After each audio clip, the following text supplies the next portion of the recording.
Charges, fast, low, direct. The Cobra strikes first, a blur of muscle faster than anything this heavy predator. The Cobra retreats to the nest, coiling back around the eggs it never gave up. The sun rises over dry grassland. Heat presses down even this early. Dust hangs in the air, undisturbed by wind. Something moves through the grass, low to the ground, unhurried.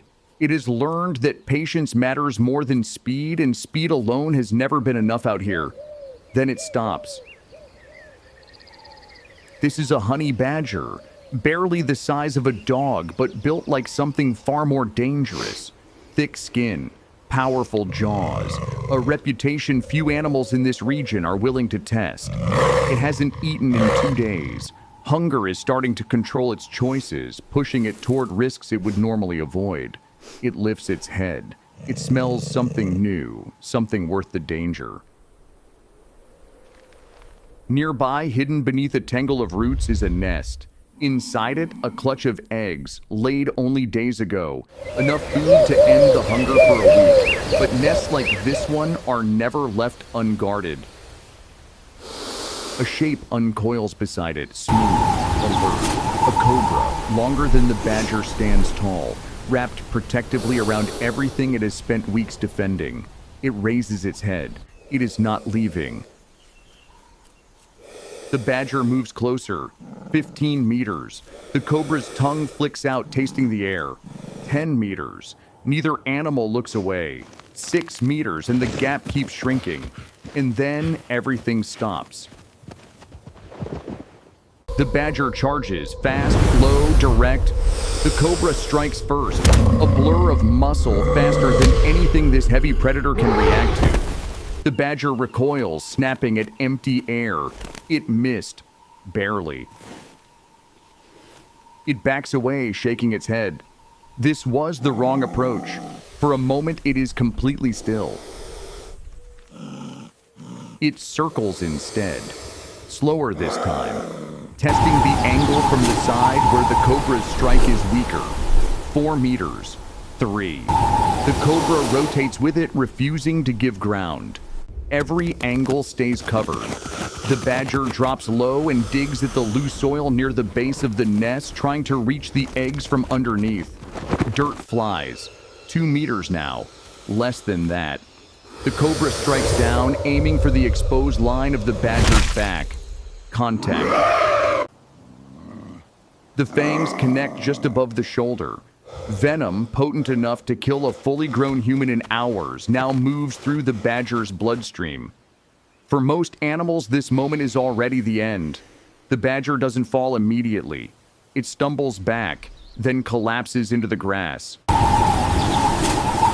Its breathing slows. Its body goes rigid, then completely still. The cobra retreats to the nest, coiling back around the eggs it never gave up. By every measure that matters here, the badger has lost. 2 hours pass. The sun shifts overhead. Flies begin to gather. Then a twitch, a breath. The badger's eyes open. It has not died.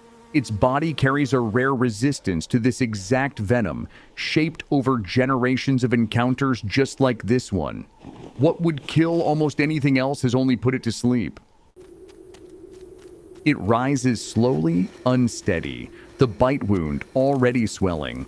It cannot hunt again today. It can barely walk. It finds shade beneath a low bush and stops moving. A small bird lands nearby, drawn by the smell of the open wound. This is a species that survives by cleaning parasites and dead skin from larger animals. But it has rarely found one this still or this vulnerable. It hops closer, then closer still. It begins working at the edges of the wound, pulling loose ticks and dead tissue. The badger has no strength left to reach on its own. The badger allows it. It has nothing left to offer in return, and no way to refuse. For nearly an hour, the two remain like this. One recovering, one feeding. Neither one able to get through this moment without the other close by. By evening, the badger can stand on its own again. The swelling has started to ease. It moves back toward the nest, slower than before, but steady. The cobra is already gone, relocated to protect what remains of her clutch elsewhere. The badger did not win today, but it survived a bite that ends most encounters permanently, and it found The help in hunt the has hours yielded after, nothing. from a creature it But this never legendary chose and never survivor knows controlled. no defeat. Out here, Driven victory by is an rarely iron decided will, by the first it attempt. pushes on. It is decided by whether you are still moving by the end of the day. The honey badger is found across Africa, the Middle East, in parts of South Asia, living in deserts, savannas, Driven by and an open insatiable woodland. hunger, It eats almost anything, unearths a insects, lethal rodents, prize. birds, and famously venomous snakes, which make up a small but well-documented part of its diet. Its resistance to snake venom comes from a specific mutation in its nervous system, one that blocks the toxin from binding where it normally would. Thick, loose skin lets it twist and turn inside a predator's grip, escaping holds that would end most other animals. It has almost no natural predators, not because of its size, but because of its refusal to stop fighting regardless of the odds. More than strength, more than speed, its greatest advantage has always been endurance.